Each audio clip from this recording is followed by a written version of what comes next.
আরও সে কিছু বলতে না দিয়ে সেখান থেকে চলে যায় রেজওয়ান। আরও অবাক হয়ে ভাবে, রেজওয়ান সাহেব কিভাবে জানলো গতকাল রাতেই তার ঘুম হয়নি? তবে কি সে কিছু দেখেছিল? চাচা যান, আসবো?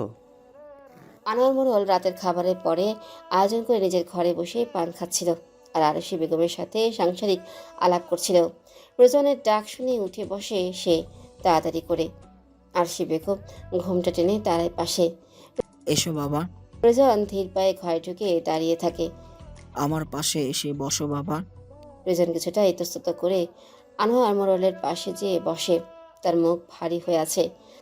তুমি কি আমাকে কিছু বলতে চাও রেজওয়ান? জি চাচা যান, আপনার সাথে গুরুত্বপূর্ণ কথা আছে আমার। রাত ছাড়া তো আপনাকে পাওয়াই যায় না, তাই ভাবলাম রাতেই আসি আপনার ঘরে। বিরক্ত করলাম না তো চাচি? আরশি বেগম অবাক হয়ে বলল, না না বাবা, বিরক্ত করবে কেন? আজ বাদে কাল তুমিও এই বাড়িরই একটা অংশ হতে যাচ্ছ। তোমার যখন খুশি তোমার চাচা চানের সাথে কথা বলতে এখানে আসতেই পারো। আনোয়ার মোড়ল রেজওয়ানের কাঁধে হাত রেখে বলল, ভুলটা আমারই বাবা। আমার তোমাকে সময় দেওয়া উচিত ছিল। আসলে জমিদারি আর বিচার কার্য নিয়ে এত ব্যস্ত থাকতে হয়, বাড়িতে সময় দিতেই পারি না। তা বলো, কি বলবে তুমি? আরশি বেগম তার দিকে তাকিয়ে বলল, তোমরা কথা বলো, আমি চা করে নিয়ে আসি তোমাদের জন্য। চাচি আপনি থাকুন, দুজনের সামনেই কথাটা বলতে চাই আমি। বলো বাবা। রেজান কিছুক্ষণ চুপ করে থেকে আস্তে আস্তে বলল, কুমুদকে আমার খুব পছন্দ হয়েছে চাচা যান। যত তাড়াতাড়ি সম্ভব ওকে বিয়ে করে আমি লন্ডনে ফিরতে চাই, যদি আপনাদের কারো আপত্তি না থাকে। আনোয়ার মোড়ল আর আরশি বেগম হতবাক হয়ে একে অন্যের মুখের দিকে তাকায়। কি বলছো কি বাবা? আমাদের কেন আপত্তি থাকতে যাবে?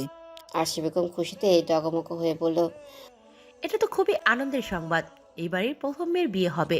আমাদের মেয়েটারও সৌভাগ্য যে তোমার মতো একজন মানুষকে স্বামী হিসেবে পাবে। বাবা মা হিসেবে আজ আমাদের গর্বের দিন। কি বলুন আপনি? আনোয়ার মোড়ল হাসতে হাসতে বলল, ঠিকই বলেছো বাবা। তা বাবা, তোমার পরিবার আসবে না বিয়েতে? তাদের তো খবর দিতে হবে। ওসব নিয়ে আপনি দুশ্চিন্তা করবেন না। আমি ইতিমধ্যে বাবাকে খবর পাঠিয়ে দিয়েছি। মার্চের 25 তারিখে বাবা মা দুজনই আসছেন বাংলাদেশে। আনোয়ার মোড়ল কিছুটা থমকে যেয়ে বলল। 25শে মার্চ? তাহলে তো আর বেশি দিন বাকি নেই। রেজওয়ান উঠে দাঁড়ায়। আনোয়ার মোড়ল আর আরশি বেগমের দিকে ফিরে বলল, জি, আপনারা প্রস্তুতি নেওয়া শুরু করুন। বাবা মা আসার পর আমি আর বেশি দিন অপেক্ষা করতে চাই না। এর মধ্যে আমি নিজেই কুমুদের যাওয়ার সব ব্যবস্থা করে ফেলব। বাবা মাকে নিয়ে ভাববেন না। আমার পছন্দ মানি তাদের পছন্দ। আর কুমুদের মতো মেয়েকে অপছন্দ করার কোনো কারণ নেই। এখন আসছি চাচাজান, আপনারা সব ধরনের প্রস্তুতি নিতে শুরু করুন। ভাইজানকে আপনারা জানিয়ে দেবেন। আনোয়ার মোড়ল আর আরশি বেগমের দিকে ফিরে বলে। এই বলে রেজওয়ান বেরিয়ে যায়। আরশি বেগম স্বামীর পাশে এসে বসলো। যদিও সে খুব খুশি মেয়ের এত ভালো জায়গায় বিয়ের কথা ভেবে, কিন্তু আর তো বেশি দিন নেই। মেয়েটা সেই বিদেশ বিভুঁইয়ে চলে যাবে ভাবলেই বুকটা কেঁপে ওঠে তার। সে ভেবেছিল আরও দেরি হবে, কিন্তু 25শে মার্চ মানেই তো আর বেশি দিন নেই। তারা আসার পর নিশ্চয়ই বেশি দিন অপেক্ষা করবে না। শুনলেন রেজওয়ান কি বলল? শুনলাম তো। কুমুদের মা সারোয়ারের সাথে কথা বলতে হবে আগে। দেখিও কি বলে। আরশি বেগমের হঠাৎ ভীষণ কান্না পেতে থাকে। সময় 25শে মার্চ 1971 সকাল। আজকেও বড় ডেকে রান্না বসেছে বাগানে। কিছুক্ষণের মধ্যেই হয়তো রেজওয়ানের বাবা মা পৌঁছে যাবে মোড়ল বাড়িতে। আনোয়ার রান্নাবান্না দেখছে। সারোয়ার সকাল থেকেই বাড়িতে নেই। কোথায় গিয়েছে কেউ বলতেই পারে না। বাড়ির চারিদিকে সাজ সাজ রব, যেন আজই কুমুদের বিয়ে হয়ে যাবে। আনোয়ার মোড়ল খুশিতে দিশেহারা হয়ে যাচ্ছে। মাঝে মাঝে কষ্ট হচ্ছে তার বড় আদরের মেয়ে এই কুমুদ। একবার বিয়েতে গেলে কবে ফিরবে আর এই বাড়িটা শূন্য করে চলে যাবে মেয়েটা। এসব ভাবনা মনে আসতেই বুকটা হু হু করে উঠে তার। এক কোণার এক মেহগনি গাছের সাথে হেলান দিয়ে দাঁড়িয়ে আছে আরস। এসব কোনো দিকেই তার মন নেই। দিনটা এত তাড়াতাড়ি কীভাবে চলে আসলেও সে বুঝতেই পারে না। এখন কিভাবে আটকাবে সে এই বিয়ে? সে কি মাথা উঁচু করে আনোয়ার মোড়লের সামনে কোনোদিনও বলতে পারবে সে কুমুদকে কতটা ভালোবাসে? সে কি কোনোদিনও রাজি হবে? রাজকন্যার সাথে তো রাজপুত্রকেই মানায়। কি আছে আরসের? দিন শেষে সবার কাছে সে একজন ভিনদেশী। নিজের বাবা তাকে ত্যায্য পুত্র করেছে। বহু কাঠখড় পুড়িয়ে পূর্ব পাকিস্তানে এসেছিল সে। হয়তো সেখানে ফিরে যেতে হবে তাকে তার মায়ের জন্য। না হয় ফিরবে না। এই অনিশ্চিত ভবিষ্যতের সাথে কিভাবে জড়াবে সে কুমুদকে? কিন্তু কুমুদকে ছাড়া যে সে অন্ধ। তার চারপাশে আলো বলতেই তো শুধু তার রাজকন্যা। তাকে হারিয়ে কিভাবে বেঁচে থাকবে সে? আর সে মাথা শূন্য হয়ে যায়। আরে মাস্টার যে, এখানে দাঁড়িয়ে কি করছেন? ওদিকে সবাই তো এত আনন্দ করছে, আর আপনি এখানে একা একা এভাবে চুপ করে আছেন। আরও ধাতস্থ হয়ে সামনে তাকিয়ে দেখে রেজওয়ান হাস্যোজ্জ্বল মুখে তার দিকে তাকিয়ে আছে। রেজওয়ান সাহেব, আমি একটু চুপচাপ থাকতেই পছন্দ করি। হই হুল্লা আমার ঠিক টানে না। রেজওয়ান মুচকে এসে আরসের চোখে চোখ রেখে বলল। নাকি আপনার মন খারাপ মাস্টারমশাই? আরস চমকে উঠে রেজওয়ানের দিকে তাকায়। রেজওয়ান কি কিছু ধরে ফেললো? আরস থতমত খেয়ে বলল। কি বলছেন রেজওয়ান সাহেব? আমার মন খারাপ হবে কেন? রেজওয়ান শব্দ করে হেসে দেয়। আরস তীক্ষ্ণ দৃষ্টিতে তার দিকে তাকায়। আরে মাস্টারমশাই দেখি ভয় পেয়ে গেলেন। আমি মজা করেছিলাম আপনার সাথে। আরস উত্তর দেয় না, সরু চোখে শূন্যের দিকে তাকিয়ে থাকে। চলুন মাস্টারমশাই, ওদিকটা যেয়ে বসি, যদি আপনার আপত্তি না থাকে। আরও বেশি নিরিবিলি ওদিকটা, আপনার ভালো লাগবে আশা করি। আরস কিছুক্ষণ চুপ করে থেকে ছোট্ট একটা শ্বাস ফেলে বলল। বেশ, চলুন। রেজওয়ান আরসকে নিয়ে একটা বড় গাছের নিচে শান বাঁধানো বেদির উপরে যেয়ে বসে। বেশ ঠান্ডায় দিকটা। কে বলবে এখন মার্চ মাস, শীতল বাতাসে শরীর জুড়িয়ে আসে ওদের। কুমুদের দিকে ভ্রু কুচকে তীক্ষ্ণ চোখে তাকিয়ে আছে তার মা আরশি বেগম। মেয়েটা কাঁদতে কাঁদতে চোখ ফুলিয়ে ফেলেছে। ওর কান্নাকাটি দেখে মনে হচ্ছে ও সারা জীবনের জন্য তাদের ছেড়ে চলে যাচ্ছে, আর কোনোদিনও যেন দেখতে পারবে না তাদের।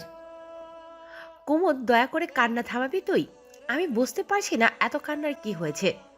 কুমুদের দিকে ভ্রু কুচকে তীক্ষ্ণ চোখে তাকিয়ে আছে তার মা আরশি বেগম। মেয়েটা কাঁদতে কাঁদতে চোখ ফুলিয়ে ফেলেছে। ওর কান্নাকাটি দেখে মনে হচ্ছে ও সারা জীবনের জন্য তাদের ছেড়ে চলে যাচ্ছে, আর কোনোদিনও যেন দেখতে পারবে না তাদের। অঞ্জনা মাথা নিচু করে দাঁড়িয়ে আছে ঘরের এক কোণায়। সে জানে কুমুদের মনে এখন কি চলছে, কারণ এই সময়টা সে নিজেও পার করে এসেছে। ভালোবাসার মানুষটার হাত ছেড়ে অন্য একজনকে আপন করে নেওয়াটা একটা মেয়ের জন্য কতটা কষ্টের হতে পারে সে তো ভালো করেই জানে। কুমুদ মায়ের দিকে তাকায় না। খাটে হেলান দিয়ে এখনো ঠায় বসে আছে সে। চোখ দিয়ে টপ টপ করে পানি পড়ছে তার। দেখ কুমুদ, আমার বেশিক্ষণ অপেক্ষা করার সময় নেই, কিন্তু অনেক কাজ পড়ে আছে আমার ওদিকে। যে কোনো সময় রেজওয়ানের বাবা মা চলে আসবে।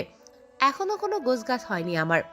তুই এই গহনাগুলো দেখে নে তো মা, এগুলো পরেই ওদের সামনে যাবি তুই। অঞ্জনা কাছামাছি হয়ে ভয় ভয়ে পড়ল। মা, বলছিলাম যে আমাদের কুমুদ তো এমনিতেই অসম্ভব রূপবতী, আলাদা করে এত গহনা পরানোর কি দরকার ওকে? ও যখন চাচ্ছে না। অঞ্জনা কথা শেষ করতেই পারে না। আরশি বেগম চোখ পাকিয়ে তার দিকে তাকায়।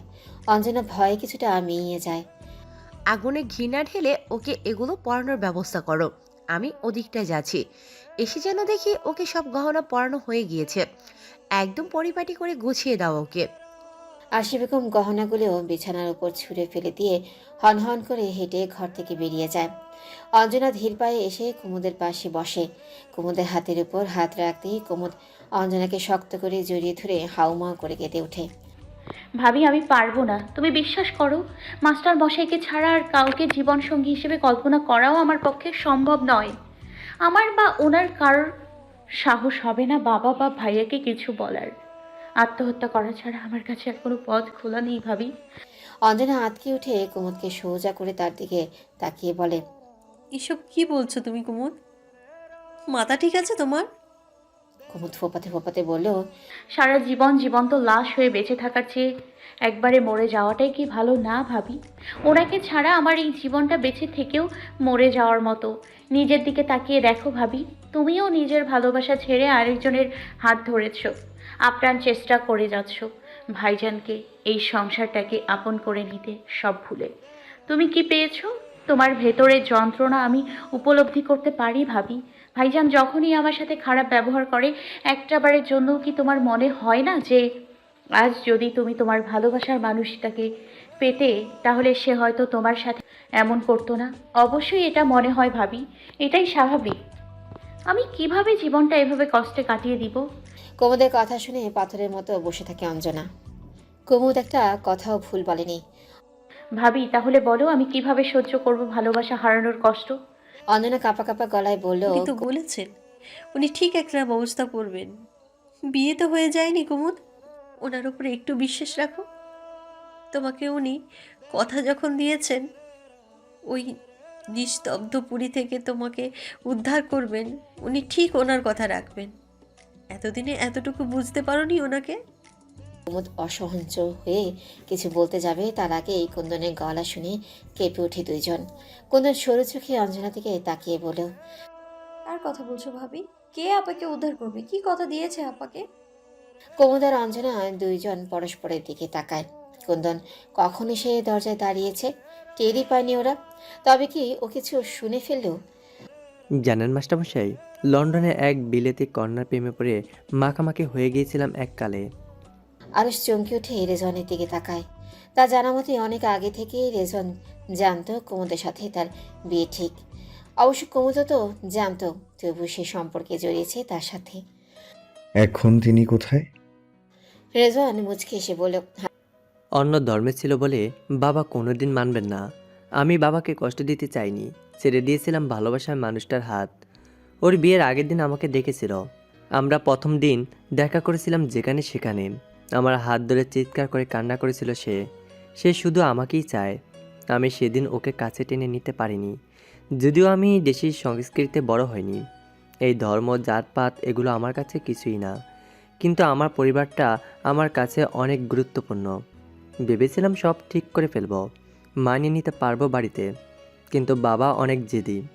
উনি বলেছিলেন আমি যদি লুসিকে বিয়ে করি উনি আমার মুখ পর্যন্ত দেখবেন না। আমি পারিনি পারিবারিক সে বাধা থেকে নিজেকে ছিন্ন করে ফেলতে, কিন্তু সেই কান্না আমার বুকে আজও বিঁধে আছে মাস্টারমশাই। আরশ কিছু বলে না। কি বলা উচিত সে বুঝতেই পারছে না। আপনি এখন নিশ্চয়ই ভাবছেন আমি নিজেই কিশোরী কুমুদকে পছন্দ করে গিয়েছিলাম। আমি জানতাম কুমুদের সাথেই আমার বিয়ে ঠিক করা, তাও কেন আমি লুসির সাথে সম্পর্ক জড়িয়ে গেলাম? আসলে কি বলুন তো মাস্টারমশাই, ভালোবাসা সব কিছুর ঊর্ধ্বে একটি অনুভূতি। যে অনুভূতি না মানে শাসন, না মানে বারণ, আর না তো মানে কোনো বাধা। আমি লুসিকে এতটাই ভালোবেসে ফেলেছিলাম যে কুমুদের কথা আমার মাথায় ছিল না। ওকে হারানোর পর আমি কুমুদকে পাই। ওকে দেখে আমার মনে হয়েছে যা হারিয়েছি তার চেয়েও বেশি কিছু পেয়েছি। আমার জীবনে আর কোনো আফসোস নেই। রেজওয়ান থামে। আরশ কিছু সময় চুপ করে থেকে আস্তে করে বলে, এসব কথা আমাকে কেন বলছেন রেজওয়ান সাহেব? আমি আসলেই বুঝতে পারছি না। রেজওয়ান আরশের দিকে তাকিয়ে ছোট্ট একটা হাসি দিয়ে বলল, মাস্টারমশাই, আপনি অনেক বুদ্ধিমান একজন মানুষ। বুদ্ধিমান মানুষেরা মনে করে তাদের বুদ্ধির কাছে বাকিরা শিশু। আসলে ব্যাপারটা তা নয়। কিছুটা বুদ্ধি বাকিরাও রাখে। আপনার জন্য আমার একটাই অনুরোধ থাকবে, জীবনকে থামিয়ে দিবেন না। যা কিছু হয়ে যাক, জীবন যেন থমকে না যায়। ক্ষণিকের জন্য মনে হতেই পারে জীবন এখানেই শেষ হয়ে গেল, আসলে তা হয় না। এমন একটা দিন হয়তো সামনে আসবে, সেদিন আপনার সব আফসোস সুখে পরিণত হবে। আরশ বিস্ফোরিত চোখে রেজওয়ানের দিকে তাকায়। তার মানে রোজার ইতিমধ্যেই সব বুঝে গিয়েছে, আর বুঝেও সে কুমুদকে বিয়ে করতে চায়। রেজওয়ান মুচকে এসে বলল, চলুন ওঠা যাক, আপনার বাবা মা আসার সময় হয়ে গেল আবার। হতভম্ব আরশকে রেখে রেজওয়ান আর কোনো দিকে না তাকিয়ে চলে যায়। আরশ এখন কি করবে? সে কি তাহলে সত্যি কুমুদকে হারিয়ে ফেলবে চিরতরে? কুমুদের দিকে মুগ্ধ হয়ে তাকিয়ে আছে রেজওয়ানের মা সালেহা বেগম। মেয়েটাকে সে ছোট থেকে দেখে গিয়েছিল শেষবার। দুই বেনি ঝুলিয়ে স্কুলে যেত সে তখন। সেই মেয়ে বড় হয়ে এত রূপসী হয়েছে, সালেহার চোখের পলকই পড়ে না, ঠিক যেন বাগানে সদ্য ফোটা একটা লাল গোলাপ। রেজওয়ানের বাবা আজমল হোসেন হাসতে হাসতে আনোয়ার মোড়লের দিকে তাকিয়ে বলল, তোর ভাবির কাণ্ড দেখেছিস আনোয়ার? আরশি বেগম খুশিতে অস্থির হয়ে আছে। কি করবে না করবে বুঝতেই পারছে না। ভাগ্য করে এমন রূপবতী মেয়ে পেয়েছে সে। ভাগ্যি শুধু পছন্দ হয়েছে, এবার ভালোই ভালোই বিয়েটা হয়ে গেলেই হয়। তাই তো দেখছি রে আজমল, যাক আমাদের বন্ধুত্বটা তাহলে আরো গভীর হতে চলেছে বল। ঠিকই বলেছিস। সালেহা বেগম দুই আঙ্গুলে কুমুদের মুখটা উপরে উঠায়। বিষেদে মেঘে ছেয়ে আছে এই মুখটা, যেন এক্ষুনি তুফান শুরু হবে। রেজওয়ান এক দৃষ্টিতে তাকিয়ে আছে কুমুদের মুখের দিকে। সেখানে থাকা স্পষ্ট বিষয়টাকে যেন উপভোগ করছে সে। বাহ, আমার মনের মতো বোমা পেয়েছি গো। এমন রূপসী কন্যা আমি খুব কমই দেখেছি, ঠিক যেন এক টুকরো চাঁদ। দেখি মা, তোমার হাত দুটো বাড়িয়ে দাও তো। সালেহা বেগম ব্যাগ থেকে একজোড়া সোনার বালা বের করে কুমুদের হাতে পরিয়ে দিল। এত সুন্দর নকশা করা বালা আরশি বেগমের চোখ চকচক করে উঠল। আনোয়ার মোড়ল খুশিতে গদগদ হয়ে বলল, ভাবিজানের মনে হচ্ছে তোর আর সইছে না বিয়ে পর্যন্ত, এখনই হাতে বালা পরিয়ে দিলেন। কি যে বলেন না ভাইজান, এমন সোনার মতো যে মেয়ের গায়ের রং, এমন রূপবতী মেয়ে, তার মুখ দেখে কিছু না দিয়ে পারি আমি? আরশি বেগম সালেহার হাত ধরে বলল, শুক্রিয়া আপা, শুক্রিয়া। আমার মেয়েটা নিশ্চয়ই বড় কোনো পুণ্যের কাজ করেছে কখনো, না হলে এমন চাঁদ কপালি হলো কিভাবে? হঠাৎ আমজাদ হোসেন আনোয়ার মোড়লের দিকে তাকিয়ে বলল, সবাইকে তো দেখলাম রে আনোয়ার, কিন্তু তোর ছেলেকে তো দেখলাম না এখনো। সারোয়ার কোথায়? বাড়িতে কি নেই ও? আনোয়ার মোড়ল আর চোখে আরশি বেগমের দিকে তাকায়। সারোয়ার সেই সকালে বাড়ি থেকে কাউকে কিছু না বলে বেরিয়েছে, আর ফিরেনি এখনো। সে তো জানতো আজ রেজওয়ানের বাবা মা আসবে, তাও সে এখনো বাড়িতে ফিরেনি কেন? কি এমন গুরুত্বপূর্ণ কাজ তার? আরশি বেগম পরিস্থিতি স্বাভাবিক করার জন্য জোর করে হেসে বলল, ও একটু কাজে ব্যস্ত আছে ভাইজান, চলে আসবে, চিন্তা করবেন না। আপনারা খাওয়া দাওয়া করে বিশ্রাম করুন, সন্ধ্যার মধ্যে দেখবেন সারোয়ার চলে এসেছে। আজমল হোসেন কুমুদের দিকে তাকিয়ে বলেও, তুমি যাও না, ভিতরে যাও। সালেহা, তুমিও যাও ওদের সাথে। এত বছর পর বন্ধুকে কাছে পেয়েছি, একটু গল্প সল্প করি, দেশের খবর নেই। সালেহা বেগম হেসে কুমুদকে নিয়ে চলে গেল ভিতরে। আরশি বেগমও গেল পিছু পিছু। আচ্ছা আনোয়ার, এবার দেশের অবস্থা বলতো। ওখান থেকেই খবর পেলাম শেখ মুজিব নাকি স্বাধীনতার ডাক দিয়েছে, তাতে নাকি বাংলার মানে পূর্ব পাকিস্তানের সবাই সাড়া দিয়েছে। এসব আবার কি শুরু হলো দেশে? আনোয়ার মোড়ল তার ছেলে হাসি দিয়ে বলল, তুই থাম তো আজমল, বাংলা মানুষ কিনা করবে যুদ্ধ?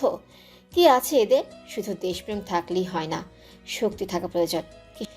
কি শক্তি আছে এই পূর্ব পাকিস্তানের বাঙালগুলোর? স্বাধীনতা দিয়ে কি করবে এরা? আর স্বাধীনতা যদি পেয়েও যায়, লাভটা কি? আগেও যেমন ধান চাষ করে খেত, পরেও তাই খাবে। ওদের দ্বারা আর কি হবে? আমার বাড়িতে ওসব চলবে না। সারোয়ার, তোমাকে শাসন করি না মানে এই নয় যে তুমি যা ইচ্ছে তাই করতে পারবে। তুমি জানো আমাদের বাড়িতে আজ বিশেষ 2 জন অতিথি আসার কথা। তুমি সারাদিন কেন বাড়িতে আসোনি? কাউকে কিছু না জানিয়ে কোথায় গিয়েছিলে তুমি? আজমল হোসেন উত্তর দেয় না। চিন্তিত মুখে ভ্রুকুচকে আনোয়ারের দিকে তাকায় সে। দেশটার ভবিষ্যৎ নিয়ে শঙ্কিত হয় সে মাঝে মাঝেই। ঠিক সন্ধ্যার মুখেই বাড়িতে ঢুকলো সারোয়ার। তার চোখ মুখ কেমন ঘোলাটে হয়ে আছে। আনোয়ার মোড়ল ছেলের দিকে তাকিয়ে রুষ্ট গলায় বলল। সারোয়ার হাঁপাতে হাঁপাতে বলল, বাবা, এত কথা বলো না, আমার কথা শুনো। কোনো কথা শুনবো না, আগে যাও অতিথিদের সাথে দেখা করে আসো। বিলম্বে আসার জন্য ক্ষমা চাও এক্ষুনি। সব করবো বাবা, আগে তুমি শান্ত হয়ে আমার কথা শুনো।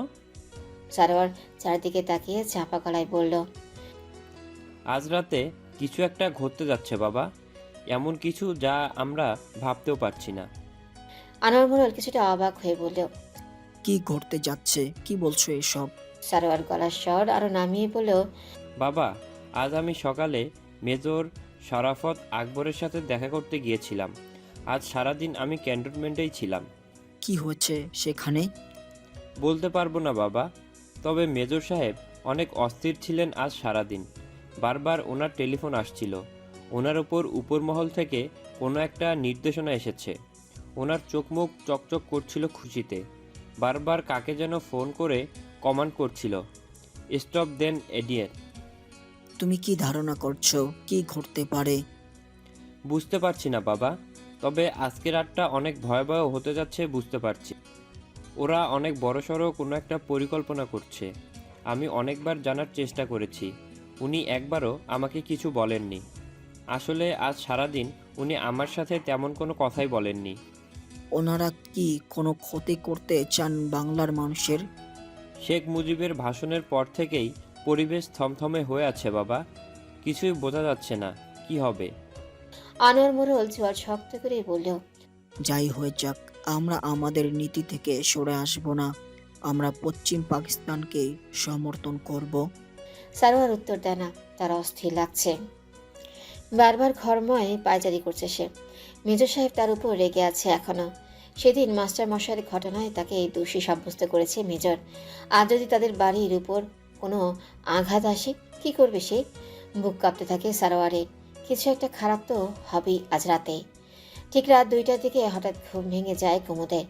দূর থেকে কারো আহাজারি কান্না আর চিৎকারের শব্দে বাতাস ভারী হয়ে আছে।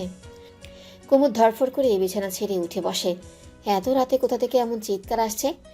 ঘড়ির দিকে তাকিয়ে দেখে রাত 2টা বাজে। তাড়াতাড়ি জানালা খুলে বাইরে তাকাতে কুমুদ স্তম্ভিত হয়ে যায়। এসব কি দেখছে সে? এটা কি কোনো স্বপ্ন নাকি বাস্তব?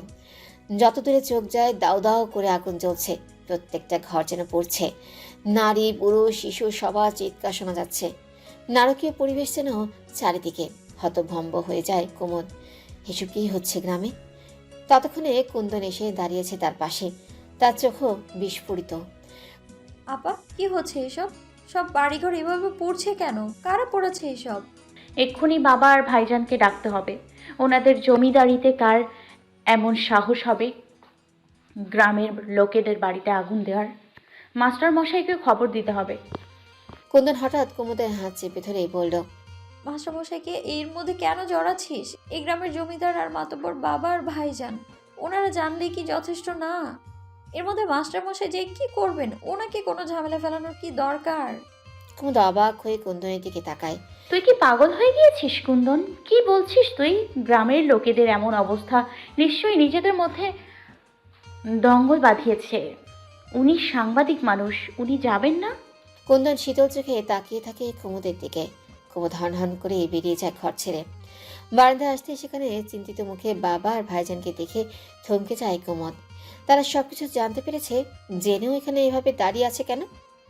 বাবা ভাইজান তোমরা এখানে? কুমুদকে দেখে ছুটে আসে আনোয়ার মোড়ল। কি রে মা, তুই বেরিয়ে এসেছিস কেন নিজের ঘর থেকে এত রাতে? কুন্দনও ছুটে এসেছে পেছন পেছন। কুমুদ হালকা চিৎকার করে বলল, বাবা দেখতে পাচ্ছ না এখানে কি হচ্ছে? সবগুলো বাড়ি এভাবে দাউ দাউ করে জ্বলছে। গরু ছাগল এভাবে ডাকছে, মানুষ এভাবে চিৎকার করছে। তোমাদের কানে কিছুই যাচ্ছে না? ওদের আটকাও তোমরা। সাবার কুমুদের হাত চেপে ধরে বলল, ঘরে ফিরে যাও কুমুদ। এই যুদ্ধ আটকানো আমাদের পক্ষে সম্ভব নয়। কুন্দন এগিয়ে এসে বলল, এসব কি বলছেন ভাইজান? আপনাদের এত ক্ষমতা, গ্রামের লোক নিজেদের মধ্যে মারামারি করছে আর আপনারা বলছেন কিছু করতে পারবেন না? আর কিছু বলতে যাবে তার আগে কয়েকজন মহিলা আর্তচিৎকারে ওদের আত্মা কেঁপে ওঠে। সারোয়ার দুই বোনের হাত চেপে ধরে বলল, ঘরে যাও তোমরা। সকালের আগে ঘর থেকে বের হবে না। সারোয়ারের হাত ছুটিয়ে দিয়ে দুই বোন বারান্দার রেলিং এর কাছে চলে গেল। এখান থেকে অনেকে স্পষ্ট দেখা যাচ্ছে সবকিছু। কুন্দন হতভম্ব হয়ে বলল, ক্যাপ্টেনদের মতো পোশাক পরা ওরা কারা বাবা? ওরা কেন মেয়েগুলোকে ওভাবে টেনে নিয়ে যাচ্ছে? কুমুদ কাঁপা কাঁপা গলায় বলল, কুন্দন ওটা আলেয়া আর রমিজানা। ওদের শাড়ি টেনে খুলছে কেন ওই লোকগুলো? আর পুরুষদের এভাবে বেঁধে নিচ্ছে কেন? আনোয়ার মোড়ল চোখ মুখ শক্ত করে বলল, সারোয়ার, ওদের ঘরে নিয়ে যাও, জানালাও যেন ওরা না খোলে ঘরের। সারোয়ার এসে ওদের হাত ধরতে গেলে কুমুদ ছুটি বেরিয়ে যায় সেখান থেকে।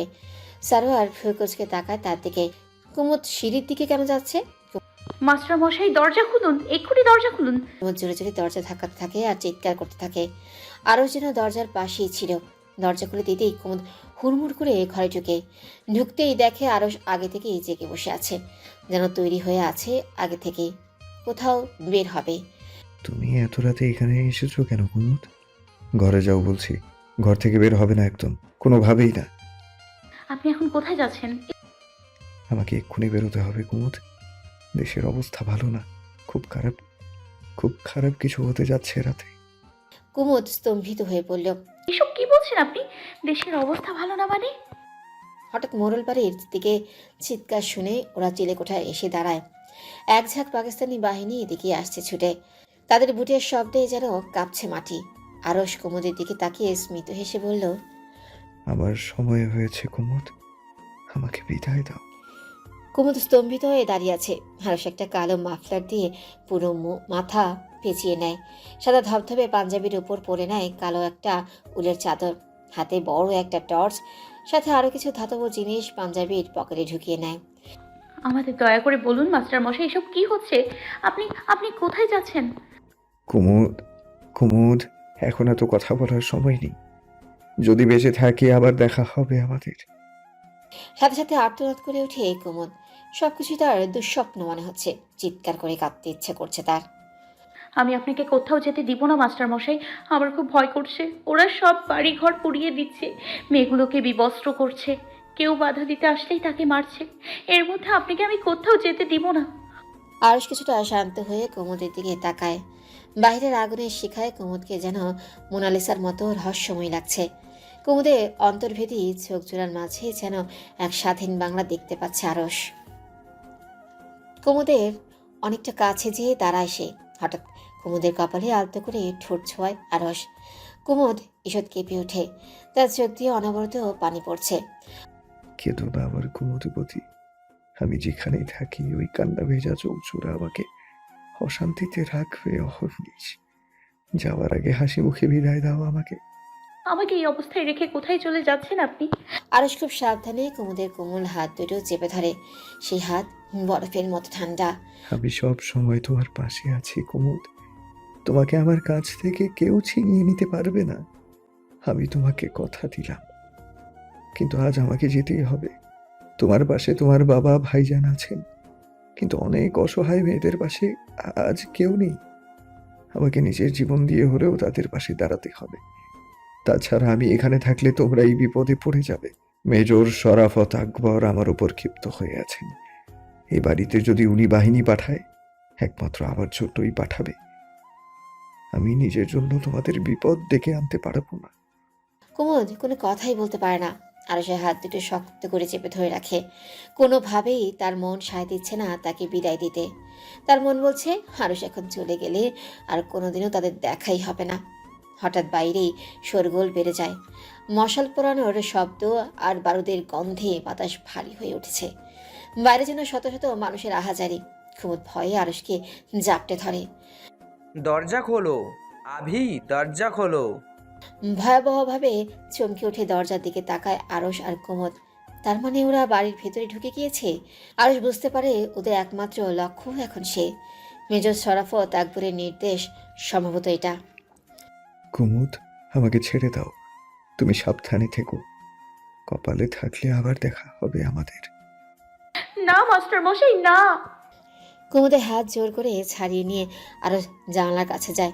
কি মনে করে আবারও পেছন ঘুরে তাকায়। কুমুদ নিঃশব্দে ছটফট করে কাঁদছে। আরশের কলিজা ছিন্ন ভিন্ন হয়ে যেতে চায়।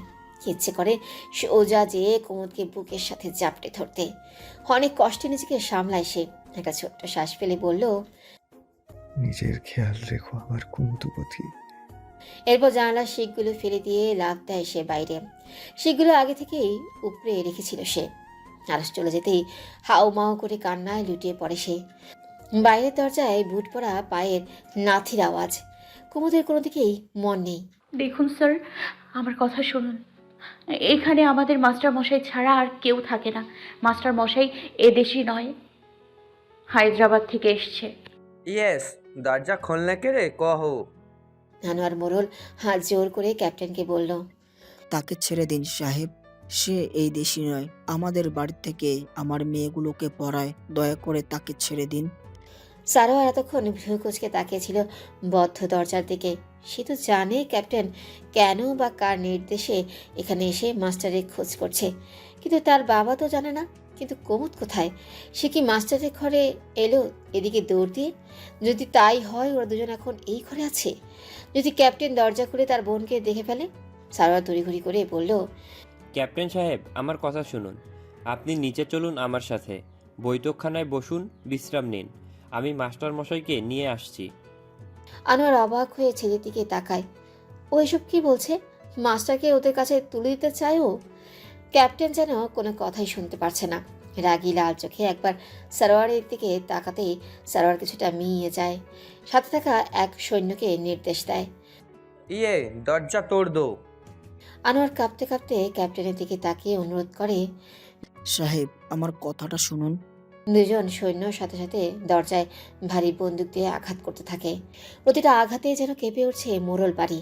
হঠাৎ সেখানে হাঁপাতে হাঁপাতে রেজওয়ান আর তার বাবা আজমল হোসেন। তাদের চোখ মুখ জুড়ে আতঙ্ক। কি হচ্ছে এসব বুঝতেই পারছে না তারা। আনোয়ার, এখানে কি হচ্ছে? রেজন সারোয়ারের কাছে এসে ফিসফিস করে বলল। ভাইজান, ওরা মাস্টারমশাইয়ের কাছে কি চায়? সারোয়ার উত্তরই দেয় না, চিন্তিত মুখে দাঁড়িয়ে থাকে। তার একটাই দুশ্চিন্তা, তার বোন যদি দৌড়ে এদিকেই আসে তাহলে এখন সে এই ঘরেই আছে। এই ক্যাপ্টেন তাকে দেখে ফেললে কি হবে? কেন যে তখন আটকালো না কুমুদকে? ये ये लोग कौन है मोड़ल? আনোয়ার ফ্যাস ফ্যাসে গলায় বলল। সাহেব, উনি আমার বন্ধু আজমল হোসেন। বিলেত থেকে এসেছে, ওখানে ওর অনেক বড় ব্যবসা। আর ও রেজওয়ান, আমার বন্ধুর ছেলে। আমার বন্ধু মেয়ে কুমুদের সাথে বিয়ে ওর সামনে। ক্যাপ্টেন ওদের দিকে তাকিয়ে মুচকি হাসে, কিচ্ছু বলে না। ওদিকে সমান তালে দরজা ভাঙার আওয়াজ চলছে। দরজাটা ভেঙেই যাবে ঠিক এমন সময় ভেতর থেকে খুট করে দরজা খোলার আওয়াজ হয়। সবাই নিঃশ্বাস আটকে পড়ে থাকে।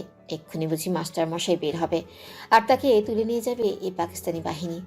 সবাইকে অবাক করে দিয়ে এক হাত ঘোমটা মাথায় দেওয়া এক নারী মূর্তি বের হয়। সবাই চমকে উঠে তাকায় তার দিকে। আনোয়ার মোড়লের মুখ দিয়ে অস্ফুট আওয়াজ বের হয়। কুমুদ, মা তো এইখানে। ক্যাপ্টেন লোলুপ দৃষ্টিতে কুমুদের দিকে তাকিয়ে আছে এক নাগারে। রেজন আর ওর বাবাও চোখ গোল গোল করে তাকিয়ে থাকে তার দিকে। কুমুদ এখানে কেন? এত রাতে একটা যুবক ছেলের ঘরে বাড়ির মেয়ে? সবার পরিস্থিতি সামলে নেওয়ার জন্য কুমুদের এক হাত খপ করে ধরে ওকে টানতে টানতে এ ঘরের বাইরে নিয়ে আসে। বই নিতে এসেছিলি মাস্টার মশাইয়ের কাছে, তাই না? এত রাতে আসার কি দরকার ছিল? সকালে এলেই হতো। যা, এখন ঘরে যা। কুমুদ ঘোমটার ফাঁকা দিয়ে ছলছল চোখে ভাইয়ের দিকে তাকায়। সারা রাগে কাঁপছে ভিতরে। উপরে প্রকাশ না করেই জোর করে হেসে বলল। কি হলো, তোকে যেতে বললাম না? ক্যাপ্টেন কিছুটা অবাক হয়ে ওদের কাণ্ড দেখছিল। तुम इसको तलाश करो, उसको मेरे पास दाओ। সৈন্যগুলো বুটের আওয়াজ তুলতে তুলতে ঘরের ভেতরে ঢুকে যায়। রেজন রাগি চোখে কুমুদের দিকে তাকিয়ে আছে এখনো। ক্যাপ্টেন আনোয়ার মোড়লের দিকে বাঁকা চোখে তাকিয়ে বলেও। ओ कौन है मोड़ल? আনোয়ার কাপা কাপা গলায় বললেও। আমার বড় মেয়ে কুমুদ। ও নিশ্চয় ওর মাস্টারের কাছে বই নিতে এসেছিল। আমজাদ হোসেন অবাক হয়ে আস্তে আস্তে বলল। তাই বলে এত রাতে? ক্যাপ্টেন ধীর পায়ে হেঁটে কুমুদের অনেকটা কাছে এসে দাঁড়ায়। অস্বস্তিতে কুমুদ কাঁপতে থাকে। সারোয়ার হঠাৎ এসে কুমুদের হাত ধরে বলল। তোকে যেতে বললাম না এখান থেকে? যা এক্ষুনি। रुको जरा मोड़ल, लड़की से ऐसे बात मारो करो। কুমুদ ঘোমটার ফাঁকা দিয়ে আগুন জ্বলতে থাকা চোখে ক্যাপ্টেনের দিকে তাকায়। নিজে চোখে সে দেখেছে মেয়েদের কিভাবে সম্মানহানি করা হচ্ছে, আর তার মুখে মেয়েদের সম্মান করার কথা। কুমুদের ইচ্ছে করছে একদোলা থুতু এই লোকটার মুখের উপর ছুঁড়ে ফেলতে। तुम बहुत खूबसूरत लग रही हो लड़की, तुमको पर्दा हटाओ। মেয়ে, তুমি মনে হচ্ছে অনেক সুন্দরী, তোমার ঘোমটা সরাও। আনোয়ার আর্তনাদ করে মেয়েকে চেপে ধরল। সাহেব, আমার মেয়েটা ঘোমটা খুলবে না। এখানে আপনার অনেক সৈন্য আছে, দয়া করে এমনটা করবেন না। সাথে সাথে চারজন সৈন্য এসে আনোয়ার মোড়ল আর সারোয়ার মোড়লকে চেপে ধরল। ভয় বুকটা ধকধক করছে কুমুদের। কি হবে এখন? সত্যি তার ঘোমটা সরাবে এই নরপিশাচটা? রেজন কিছুটা সাহস নিয়ে সামনে এসে বলল। আমার কথা শুনুন ক্যাপ্টেন সাহেব, ও আসলে অন্য কালচারে বড় হয়েছে, ওকে এগুলো বলবেন না, অনুরোধ করছি আমি। ক্যাপ্টেন রাগে চোখে তার দিকে তাকাতেই আজমল হোসেন ছেলেকে টেনে তার কাছে নিয়ে আসে। আনোয়ার মোড়ল আর সারোয়ার ছটফট করছে, তাদের মুখ চেপে ধরা হয়েছে। কুমুদ ছুটে সিঁড়ির কাছে দৌড়ে যেতে গেলে ক্যাপ্টেন খপ করে তার হাতটা ধরে ফেলে। कहाँ जा रही हो लड़की? কুমুদ থরথর করে কেঁপে ওঠে, আর্তনাদ করে উঠে বলল। বাবা, ভাইজান আমার হাত ছাড়তে বলো। আমার হাত কেন ধরেছে? আনোয়ার মোড়ল আর সারোয়ার নিজেদের ছাড়ানোর আপ্রাণ চেষ্টা করছে। তাদের জীবনের বিনিময়ে হলেও তাদের মেয়ের সম্ভ্রম রক্ষা করতে হবে তাদের, কিন্তু তাদের জাপটে ধরে রাখা হয়েছে। এদিকে রেজওয়ানকে ধরে রেখেছে তার বাবা। ক্যাপ্টেন এক পা দুই পা করে এগিয়ে আসে কুমুদের দিকে।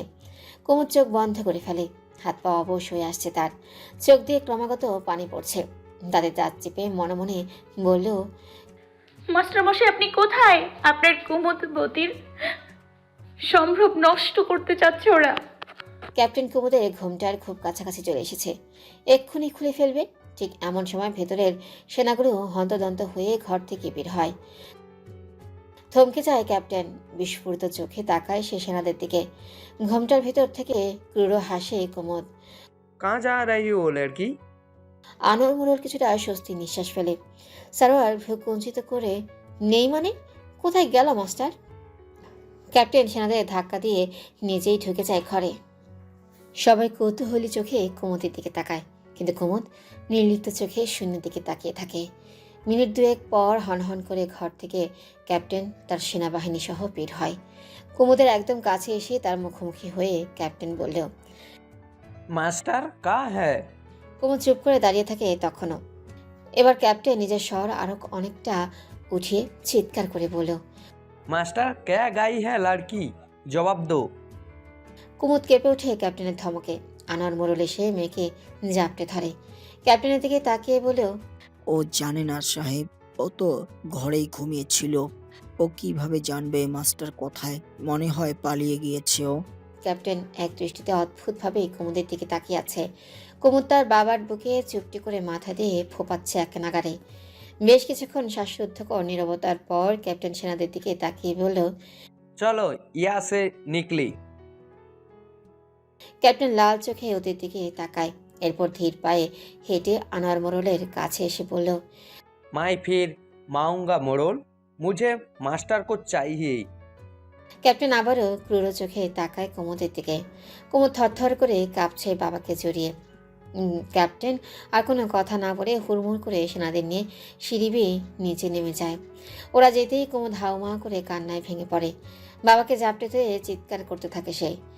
মা শান্ত হ, বিপদ কেটে গেছে, ওরা চলে গেছে, তুই এমন করিস না। আজমল হোসেন হঠাৎ এসে আনোয়ার মোড়লের দিকে তাকিয়ে বলল। মেয়েকে জিজ্ঞেস করানো, আর এত রাতে একটা পরপুরুষের ঘরে কেন এসেছিল ও? কেন দরজা বন্ধ ছিল? আর কোথায় গেল সেই মাস্টার? আনোয়ার মোড়ল অবাক হয়ে আজমলের দিকে তাকিয়ে বলল। আমার মেয়েটা ভয় পেয়েছে আজমল, ওকে এখনই এগুলো জিজ্ঞেস করার খুব দরকার। এগুলো তো পরে শুনলেও হবে। রেজন এবার কিছুটা তেজি গলায় এগিয়ে এসে বলল। প্রশ্নটা আমারও চাচাজান, এত রাতে একটা পরপুরুষের ঘরে কুমুদের কি কাজ থাকতে পারে? কুমুদ কাঁপা কাঁপা গলায় বলল। আমি ওনাকে বাইরের পরিস্থিতি জানাতে এসেছিলাম, এসে দেখি উনি ঘরে নেই। উনি তো অন্ধ নন, বাইরের পরিস্থিতি উনি নিজেও দেখতে পারতেন। তার জন্য তোমাকে এত রাতে কেন তার কাছে ছুটে আসতে হলো? কুমুদের অসম্ভব কান্না পাচ্ছে। মাস্টার মশাইয়ের জন্য মনটা অস্থির হয়ে আছে তার। কি থেকে কি হয়ে গেল। বাইরে এখনো শোরগোল কমেনি। মেয়েদের চিৎকারে পরিবেশ নারকীয় হয়ে উঠেছে। আগুনের শিখায় মনে হচ্ছে যেন রাত না দুপুর এটা। সারোয়ার ইতস্তত করে আস্তে আস্তে বলল। কুমুদ ঘরে যাও, আজকে অনেক বড়সড় একটা বিপদ হতে পারত। মাস্টার মশাই মনে হয় আগে থেকেই বুঝতে পেরেছিল কিছু। আনোয়ার মোড়ল এবার আজমল আর রেজনের দিকে তাকে মেয়ের হাত ধরে সিঁড়ির দিকে নিয়ে গেল। ঘরে চল মা, আমি আছি তোর কাছে। সে রাত সবার কাটল নির্ঘুম। একের পর এক চিৎকার, সেই সাথে আগুনের শিখা, মেয়েদের সম্মানহানি, সবকিছুর সাক্ষী হলো ওরা। তাদের মনে হলো এই রজনী যেন 1000 বছর ধরে চলছে, কোনোভাবেই শেষ হচ্ছে না রাতটা। কুমুদ ঘরে বসে ফুপিয়ে যাচ্ছে। অঞ্জনা তার শিওরে বসে তাকে সান্ত্বনা দেওয়ার চেষ্টা করে ব্যর্থ হয়। কুন্দন ঘরের মধ্যে ছটফট করে। তার মনে একটাই চিন্তা, এই বিভীষিকাময় রাতে মাস্টারমশাই কোথায় গেলেন? আর কোনোদিন কি হবে তাদের দেখা? পরদিন ভোর হতে না হতে আনোয়ার মোড়ল ছেলেকে নিয়ে বেরিয়ে গেলেন গ্রামের উদ্দেশ্যে। চারদিকে ছড়িয়ে ছিটিয়ে আছে খেটে খাওয়া মানুষগুলোর লাশ। নৃশংসভাবে তাদের খুন করা হয়েছে দেখেই বোঝা যাচ্ছে। কারো শরীরে বেয়োনেটের দাগ, বেয়োনেটে খুঁচিয়ে খুঁচিয়ে মারা হয়েছে। কারো বুকে বিঁধে আছে গুলি, মুখ ঝাঁঝরা হয়ে আছে। আনোয়ার মোড়ল হাঁটছে আর শিউরে উঠছে। সারোয়ারের মুখ চোখও শক্ত। মেয়ে বউগুলোকে তুলে নিয়ে যাওয়া হয়েছে। তাদের স্বজনদের কান্নার আওয়াজ শোনা যাচ্ছে দূর থেকে। সারোয়ার, বলো বাবা। আমাকে বাড়ি নিয়ে চলো, আমার শরীরটা ভালো লাগছে না। সারোয়ার বাবাকে চেপে ধরল। তার বাবার চোখ মুখ ফ্যাকাশে হয়ে আছে। সবসময় বাবাকে প্রতাপের সাথে জমিদারি করতে দেখেছে। আজ তার এই অবস্থা দেখে খুব ভয় পেয়ে যায় সারোয়ার। বাবা কি হয়েছে তোমার? শান্ত হও, এক্ষুনি বাড়ি ফিরবো আমরা। সারোয়ারের কথা শেষ হওয়ার আগে আনোয়ার পাশে দাঁড়িয়ে হরহর করে বমি করে দেয়। সারোয়ার হতবিহ্বল হয়ে যায়। বাবা কি হলো তোমার? এক্ষুনি ডাক্তারের কাছে যেতে হবে বাবা, একটু দাঁড়াও, আমি ড্রাইভারকে ডেকে আনছি। সারোয়ার হতবিহ্বল হয়ে যায়। সারোয়ারের হাত চেপে ধরে আনোয়ার। ছেলে হাউমাউ করে চিৎকার করে উঠে এসে সব শেষ হয়ে গেল সারোয়ার, সব। আমার সাজানো গোছানো গ্রামটা কি থেকে কি হয়ে গেল? আমি কি এই দিন দেখতে চেয়েছিলাম? কেন এমনটা হলো? সারোয়ারের হাত চেপে ধরে আনোয়ার। ছেলে হাউমাউ করে চিৎকার করে উঠে সে। সারোয়ার চোখ মুখ শক্ত করে দাঁড়িয়ে থাকে। সে নিজেও ভাবতে পারেনি এমন কিছু। যত যাই হোক, এই গ্রাম তাদের নিজের। ছোট থেকে এখানেই বড় হওয়া, এই মানুষগুলোর সাথে হেসে খেলে জীবন কাটানো। তাদের এই অবস্থায় নিজেকে কিভাবে ঠিক রাখবে তারা?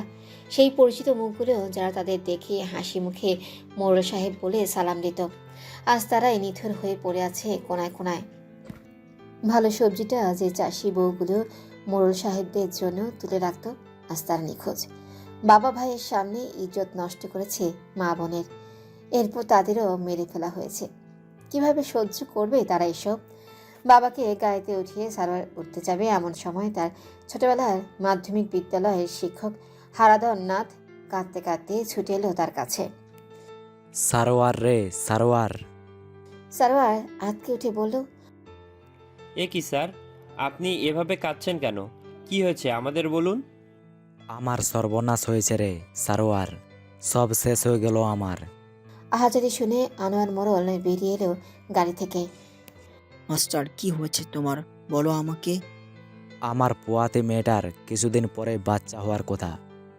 মা মরা মেয়েটার বাপকে দেখতে ইচ্ছা হয়েছিল। প্রথম সন্তান হওয়ার সময় মেয়েরা তো বাপের বাড়ি থাকতে চায়, আমি রাখতে পারিনি। মা বেঁচে নেই তাই শ্বশুর বাড়ি সুখেই ছিল আমার মেয়েটা। কাল আমার কাছে এসেছিল, জানোয়ারগুলো ওকে আমার সামনে।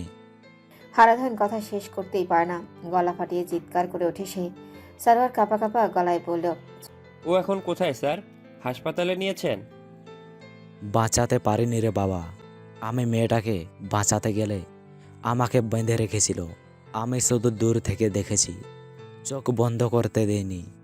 আমি শুধু দূর থেকে দেখেছি, চোখ বন্ধ করতে দেয়নি। খেজুর কাটা ফুটিয়েছে চোখে তখন। নিজের হাতে মুখাগ্নি করে আসলাম রে সারোয়ার। শ্মশানে মেয়েটার ছাই পড়ছে এখন। চোখ বন্ধ করে ফেলে সারোয়ার। মেয়েটা তার সাথেই পড়তো। কিশোর বয়সে ভালোবেসে ফেলেছিল সে প্রভাতীকে।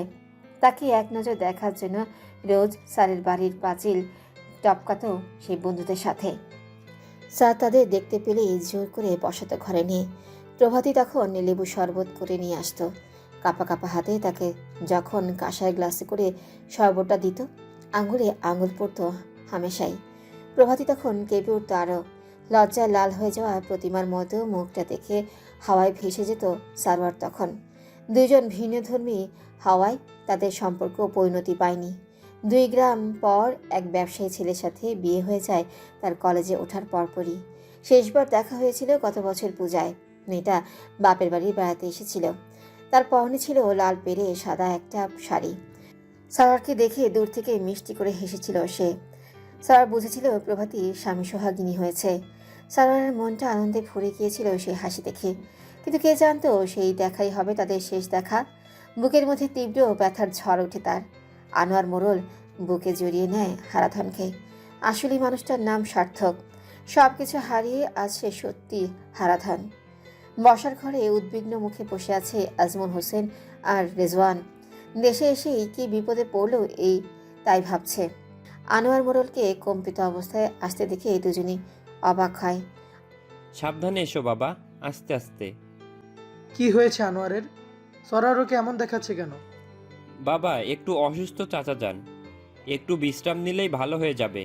আনোয়ার মোড়ল চেয়ারে বসতে যাবে এমন সময়, আমরা স্বাধীন, আমরা স্বাধীন, আজ থেকে আমরা স্বাধীন। বাংলার মানুষ আমাগো দেশের নাম, বাংলাদেশ হইব। কামরুলের চিৎকারে অবাক হয়ে তার দিকে তাকায় সবাই। সারোয়ার রাগী গলায় বলেও, কি হচ্ছে কি? এভাবে ষাঁড়ের মতো চিৎকার করছিস কেন কামরুল? ছোট মোড়ল সাহেব, শেখ মুজিবরে গতকাল রাতে পাক বাহিনী গ্রেপ্তার করছে। কি বলছিস কি? রেডিওতে শুনলাম ছোট মোড়ল গ্রেপ্তার হওয়ার কিছু সময় আগে স্বাধীনতার ঘোষণাপত্রে স্বাক্ষর করেছেন উনি। আমাগো এখন কেউ আটকেবার পারবো না, আমরা স্বাধীন হইয়েই ছাড়বো। সারোয়ার হালকা চিৎকার করে বলল, যা এখান থেকে, একদম এসব কথা বলবি না। বাবার জন্য লেবুর শরবত নিয়ে আয় এক্ষুনি, এক্ষুনি যা। কামরুল মুখ কালো করে সেখান থেকে চলে যায়। আজমল হোসেন রেজওয়ানের দিকে একবার তাকিয়ে ভ্রু কুঁচকে বলল, শোন আনোয়ার, একটা গুরুত্বপূর্ণ কথা বলবো তোকে। চাচা যান, বাবার শরীরের এই অবস্থা। আনোয়ার মোড়ল ছেলেকে থামিয়ে দেয়। আমি ঠিক আছি, বলো আজমল, কি বলবি তুই? আমি আসলে খুব বেশি দিন পরিবার নিয়ে দেশে থাকতে চাচ্ছি না। বুঝিসই তো, এসব ঝামেলায় পড়তে চাচ্ছি না। যত তাড়াতাড়ি সম্ভব লন্ডন ফিরবো। তাই আমার ইচ্ছা খুব তাড়াতাড়ি কুমুদের সাথে রেজওয়ানের বিয়েটা দিয়ে দিতে। ওকে নিয়ে চলে যেতে চাই আমরা। তুই বিয়ের তোড়জোড় শুরু কর। আনোয়ার অবাক হয়ে বাবার দিকে তাকায়। আনোয়ার মোড়ল বিড়বিড় করে বলল, দেশের এই পরিস্থিতিতে রোজান এতক্ষণ চুপ করে সব শুনছিল। এবার সে নিজেও মুখ খুলল। চাচা যান, আমিও বাবার সাথে একমত। আমার মনে হয় আর দেরি না করাই ভালো হবে। আর গত রাতের পর কুমুদকে নিয়ে আমার ভয় হচ্ছে। ক্যাপ্টেন বলেছে সে আবার আসবে। কুমুদের নিরাপত্তা তো দরকার, তাই না? ওকে নিয়ে চলে যেতে চাই আমরা খুব দ্রুত। আনোয়ার উত্তর দেয় না, সারোয়ারের দিকে তাকিয়ে থাকে। সারোয়ার মাথা নিচু করে দাঁড়িয়ে আছে তার পাশে। খাটে হেলান দিয়ে বসে আছে কুমুদ। তার আঁচল গড়াগড়ি খাচ্ছে মাটিতে। কোনো খেয়ালই নেই তার। কাঁদতে কাঁদতে চোখের পানি শুকিয়ে গিয়েছে। এক রাতেই যেন সব শেষ হয়ে গেল জীবনের। কোথায় আপনি মাস্টার মশাই? আপনি বেঁচে আছেন তো? নিজের ভাবনায় নিজেই কেঁপে উঠে সে। এসব কি ভাবছে তার মন? মুখটা ধরফর করে ওঠে তার। কুমুদ, কুমুদ! অঞ্জনার ডাকে ধাতস্থ হয় কুমুদ। চোখ তুলে তাকায় তার দিকে। কুমুদ, মাস্টারমশাইয়ের চিঠি এসেছে তোমার নামে। ঝট করে উঠে দাঁড়াতে যেয়ে মাথা ঘুরে পড়ে যেতে গেলে অঞ্জনা তাকে ধরে ফেলে। তুমি ঠিক বলছো ভাবি? একটা ছেলে এসে কামরুলের কাছে দিয়েছে, বলেছে শুধু আমার কাছে দিতে। কামরুল পড়াশোনা জানে না, ও এসে আমাকে দিল। আমি উপরে দেখলাম তোমার নাম। এটা তো মাস্টারমশাইয়ের হাতের লেখা, তাই না? কুমুদ চাপা গলায় ফুপিয়ে ওঠে। আর সে চিঠিটা চেপে ধরে বুকের সাথে। বুক ভরে নিঃশ্বাস নেয়। মনে হচ্ছে গতকাল রাতের পর এই প্রথম সে শ্বাস ফেলতে পারছে। আমার স্বপ্ন ছাড়িনি কুমুদবতী। তুমি কোনোদিনও ধারণা করতে পারবে না গত রাত আমাদের জন্য কতটা অভিশপ্ত ছিল। এই যেন এক ধ্বংসের খেলা। ঘুমন্ত নিষ্পাপ মানুষগুলোর উপর সারা রাত চলেছে অকথ্য নির্যাতন। পাক হানাদার বাহিনী যে এত নিকৃষ্ট হতে পারে কালকের ধ্বংসযজ্ঞ নিজের চোখে না দেখলে বুঝতে পারতাম না। বাবার সামনে মেয়েকে, ছেলের সামনে মাকে বিবস্ত্র করে তাদের ওপর নির্যাতন চালানো হয়েছে। এরপর বাবা ভাইকে নির্মমভাবে হত্যা করা হয়েছে। সেই ধ্বংসলীলা নিজের চোখে দেখেছি আমি কুমুদ। আমি এতটাই অসহায় ছিলাম, আমি একজনকেও রক্ষা করতে পারিনি ওদের হাত থেকে। নিজের এই হাত দুটোকে ভেঙে গুড়িয়ে দিতে ইচ্ছে করছে বারবার। আমি এতটা কাপুরুষ কিভাবে হয়ে গেলাম? যে মেয়েগুলো বেঁচে ছিল তাদের ওরা টানতে টানতে নিয়ে চলে গেল। তারা কোথায় আছে, কেমন আছে আমি জানি না। আমি কয়েকজনকে হাসপাতালে ভর্তি করেছি। তাদের অবস্থা শোচনীয়। পিঁপড়ার মতো মারা হয়েছে মানুষদের। আমার হাত পা কাঁপছে কুমুদ। পূর্ব পাকিস্তানের মানুষ এই নির্মমতার সাথে পরিচিত নয়। তারা খেটে খাওয়া সাধারণ মানুষ। এ কি দুর্যোগ নেমে এলো তাদের উপর! গত রাতে তোমাকে একা ঘরে রেখে আসার পর থেকে আমি এক বিন্দুও স্বস্তি পাচ্ছিলাম না। কিন্তু পরক্ষণই মনে হলো আমি ওখানে থাকলে তোমরা বিপদে পড়তে। আমাকে যে কোনো মূল্যে পালাতে হতো। আমার বিশ্বাস আছে তোমার বাবা আর ভাইজানের উপর। তাদের জীবন থাকতে তোমার কোনো ক্ষতি হতে দেবে না তারা। কিন্তু এই অসহায় মেয়েদের পাশে দাঁড়ানোর মতো কেউ নেই। তুমি আমাকে নিয়ে দুশ্চিন্তা করো না আমার কুমুদবতী। আমি তোমাকে যে কথা দিয়েছি সে কথা রাখার জন্য আমি আমার শেষ নিঃশ্বাস পর্যন্ত লড়াই করে যাব। তোমাকে আমার কাছ থেকে কেউ নিয়ে যেতে পারবে না। তুমি যখনই কোনো বিপদে পড়বে আমি ঠিক পৌঁছে যাব। আমি কোথায় আছি বা কবে আসবো চিঠিতে জানাতে পারলাম না, কারণ এই চিঠি তোমার হাতে যাওয়ার আগে অন্য কারো হাতে যেতে পারে। শুধু জেনে রেখো, খুব তাড়াতাড়ি আমাদের দেখা হবে আবার। তুমি নিজের কোনো অবহেলা করবে না। আমি সব সময় তোমার পাশে আছি। যেভাবেই হোক স্বাধীন বাংলা নিয়েই আমরা ঘরে ফিরব, যারা ঘর ছেড়েছি। আমার পরীর মতো প্রেয়সী, তোমাকে আমার দুই চোখের পাতায় রেখে আমার অন্য যাত্রা আজ থেকে শুরু হলো। ভালো থেকো প্রিয়তমা। ইতি, তোমার বিরহ যন্ত্রণায় কাতর এক ভগ্ন হৃদয়ের প্রেমিক। চিঠি শেষ করতে হাওমা করে কান্নায় ভেঙে পড়ে কুমুদ। অঞ্জনা ছুটে এসে কুমুদকে বুকে জড়িয়ে নেয়। ওদের ব্যাপারে কাঁদছো কেন তুমি? দয়া করে বলো, চিঠিতে কি লেখা? কোথায় আছেন মাস্টারমশাই এখন? কবে ফিরবেন উনি এ বাড়িতে? কুমুদ পোমাতে পোমাতে বলল, ভাবি, ওনার কোনো খবর নেই এখানে লেখা। উনি কোথায় আছে, কেমন আছে, কিছুই বলেনি। দেশের অবস্থা অনেক খারাপ, এটাই উনি বলেছেন। আমার অসহ্য যন্ত্রণা হচ্ছে ভাবি, তুমি ওনাকে এনে দাও আমার কাছে। আমার দম বন্ধ লাগছে ওনাকে ছাড়া। কুমুদ খাট ধরে নিজেকে সামলায়। অঞ্জনা তাড়াতাড়ি যেয়ে কুমুদকে চেপে ধরে, হতবিহ্বল হয়ে বলল, শান্ত হও কুমুদ, উনি তোমাকে কথা দিয়েছেন, উনি ফিরে আসবেন তোমার কাছে। তুমি দয়া করে এমন করো না। কুমুদ হঠাৎ শান্ত হয়ে অঞ্জনার চোখে চোখ রেখে বলল, আর যদি উনি কোনোদিনই ফিরতেই না পারেন, যদি পাক হানাদার বাহিনী ওনাকে ধরে ফেলে, তাহলে কি হবে ভাবি? অঞ্জনা আঁতকে উঠে কুমুদের দিকে তাকায়। মেয়েটার মানসিক অবস্থা দেখে ভীষণ ভয় করে তার। এসব কি বলছো কুমুদ? এমন অলক্ষণে কথা বলতে হয় না। এসব আর কোনোদিন বলবে না তুমি। কি অলক্ষণে কথা আপা বলছে ভাবি? কুন্দনের ডাকে অঞ্জনা কেঁপে ওঠে। মেয়েটা অতি নিঃশব্দে চলাচল করতে পারে। গলাস্বর না শুনে বোঝার উপায় নেই কেউ পেছনে এসে দাঁড়িয়েছে। অঞ্জনা দ্রুততার সাথে কুমুদের হাত থেকে চিঠিটা নিয়ে নিজের বুকের মধ্যে লুকিয়ে ফেলে।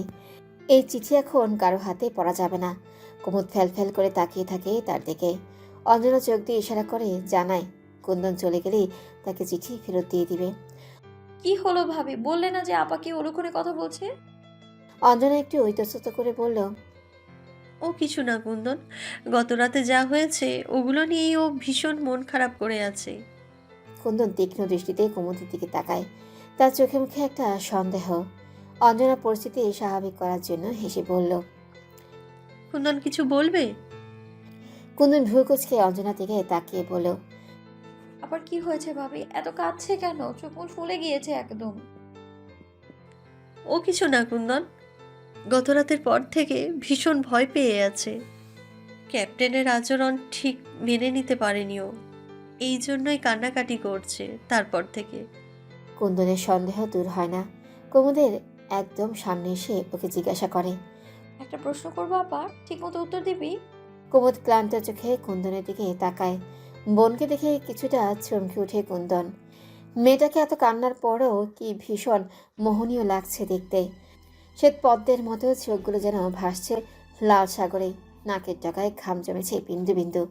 আপা, তুই অত রাতে মাস্টারমশাইয়ের ঘরে কেন গিয়েছিলি? তোর সাথে কি ওনার দেখা হয়েছে? কুমুদ ঝট করে কুন্দনের দিকে তাকায়। তাহলে কি কুন্দন কিছু বুঝে ফেললো? অঞ্জনা কিছুটা দূরে পাংশু মুখে দাঁড়িয়ে আছে। কি হলো আপা, উত্তর দে। তুই যদি গিয়ে এটাই দেখিস যে মাস্টারমশাই আগে থেকেই ঘরে নেই, তাহলে তুই দরজাটা বন্ধ করে কি করছিলি ভেতরে? নাকি তুই সাহায্য করেছিস মাস্টারমশাইকে পালাতে? চমকে উঠে কুমুদ তাকায় কুন্দনের দিকে। মেয়েটা কথা বলা একদম চোখে চোখ রেখে। যে গভীরতায় ও কথা বলে কারো সাধ্য নেই সেই চোখের দিকে তাকিয়ে মিথ্যে বলার। কুমুদ চোখ সরিয়ে নেয়। অঞ্জন কুন্দনের কাঁধে হাত রেখে বলল, কুন্দনের শরীরটা ভালো নেই, দেখতেই পাচ্ছ। এই প্রশ্নগুলো না হয় পরেই করবে। কুন্দন কিছু বলতে যাবে তার আগেই কুমুদ হালকা স্বরে মেঝের দিকে তাকিয়ে বলল, তুই ঠিকই বলেছিস কুন্দন, আমি যাওয়ার পর মাস্টারমশাইকে ও ঘরে দেখেছিলাম। আমার সামনেই উনি জানালার শিক উপড়ে ফেলে পালিয়ে যান। দরজা দিয়েছিলাম শিকগুলো আবার জায়গা মতো ঠিক করে রাখতে, যাতে ওরা টের না পায়। এই দিক দিয়ে মাস্টারমশাই পালিয়েছে। কুন্দন শান্ত দৃষ্টিতে বোনের দিকে তাকায়।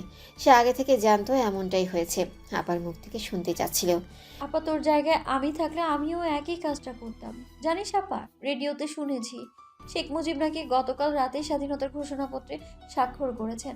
আমরা স্বাধীন বাংলার মানুষ হব আপা, একদম স্বাধীন পাখির মতো উড়বো। কোনো বাধা থাকবে না আমাদের, কেউ আমাদের উপর অত্যাচার করতে পারবে না। কুন্দন যেন এই দুনিয়াতেই নেই। নিজের মনে অনেক কিছু বলে যাচ্ছে ও স্বাধীন বাংলাকে নিয়ে। কুমুদ অবাক হয়ে তার দিকে তাকিয়ে আছে। মেয়েটা ঘর ছেড়ে বাইরে যায় না বেশি। সে এত খবর রাখে, এভাবে বিজ্ঞজনদের মতো কথা বলতে পারে। অঞ্জনা ভয়ে ভয়ে দরজাটা ভেতর থেকে আটকে দিয়ে কুন্দনের দিকে এগিয়ে আসে। আসতে বলো কুন্দন, আসতে বলো। জানো না দেয়ালেরও কান আছে? আসতে কেন বলবো ভাবি? আমি কি খারাপ কিছু বলেছি? তুমি স্বাধীনতা চাও না? গত রাতে বর্বরতা জানো না তুমি কিছুই?